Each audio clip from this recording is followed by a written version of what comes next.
এই পুঁজিবাদী আর্থসামাজিক ব্যবস্থা। যতদিন পর্যন্ত এই পুঁজিবাদী সমাজ ব্যবস্থা থাকবে ততদিন পর্যন্ত শ্রমিকের ভাগ্যের পরিবর্তন ঘটবে না।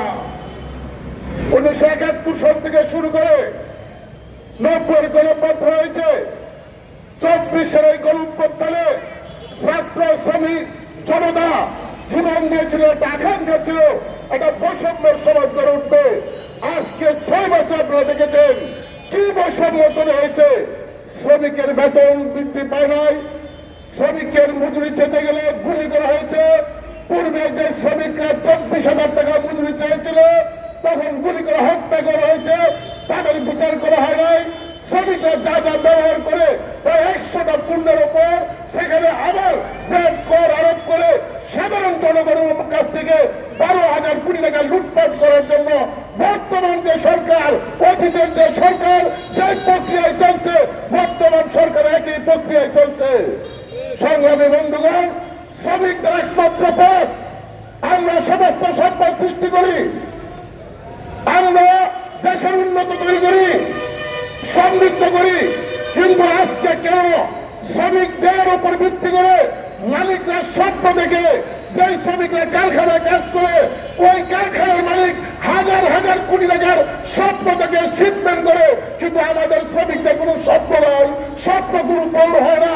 যে মজুরি পায় মজুরি পাওয়ার পরে যে 10টা পণ্য কিনবে সেখানে 8টা পণ্য কিনে ফিরে বাকি পণ্য কিনতে পারে না। শ্রমিকের পুষ্টিকর খাবার নাই, শ্রমিকের বেতন বাড়ো, কোথায় কোথায় শ্রমিক সবাই করা হয়, নির্যাতন করা হয়, নিপীড়ন করা হয়। শ্রমিক যখন মজুরির কথা বলে তার উপর লাঠিচার্জ করা হয়, পুলিশের টিয়ার গ্যাস চালা হয়। ছাত্র শ্রমিক জনতার উপর ভিত্তি করে যে শ্রমিকরা 24-এ গণঅভ্যুত্থান একটা বৈষম্যহীন সমাজ প্রতিষ্ঠার জন্য সংগ্রাম করেছিল, রিক্সা শ্রমিকরা যখন ওই রিক্সায় করে আমাদের ভাই বোনদেরকে যখন গুলি করা হয়েছিল তারা নিজেরা অ্যাম্বুলেন্স হিসাবে কাজ করেছে, তাদের অগস্টে ভাগ্যের পরিবর্তন ঘটে নাই। গার্মেন্টস শ্রমিকদের কোথায় কোথায় তাদেরকে ছাঁটাই করা হয় এবং তাদেরকে কারখানা বন্ধ করা হয়, কিন্তু বন্ধ করা দিলে আইনগত যে প্রাপ্য বলা সেখান থেকে তাদেরকে বঞ্চিত করা হয়। কিন্তু কারখানা অধিদপ্তর সহ সমস্ত যখন তা ওই কারখানা বন্ধ করা হয়, কেন বন্ধ করা হয় এবং তারা কত টাকা দিয়ে কারখানা শুরু করেছিল, বর্তমানে কত টাকা তার হয়েছে, কেন কারখানা বন্ধ করবে তার কোন প্রস্তাব উত্তর নেই। বরঞ্চ শ্রমিকদের টাকা লুটপাট করে দুর্নীতি করে এই দেশের টাকা বিদেশে পাচার করছে।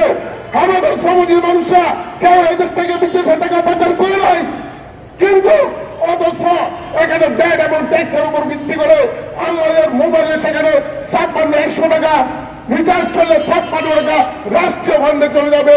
এমন এক পরিস্থিতির মধ্যে বাংলাদেশের শ্রমজীবী মানুষ, সাধারণ মানুষ আমরা আছি।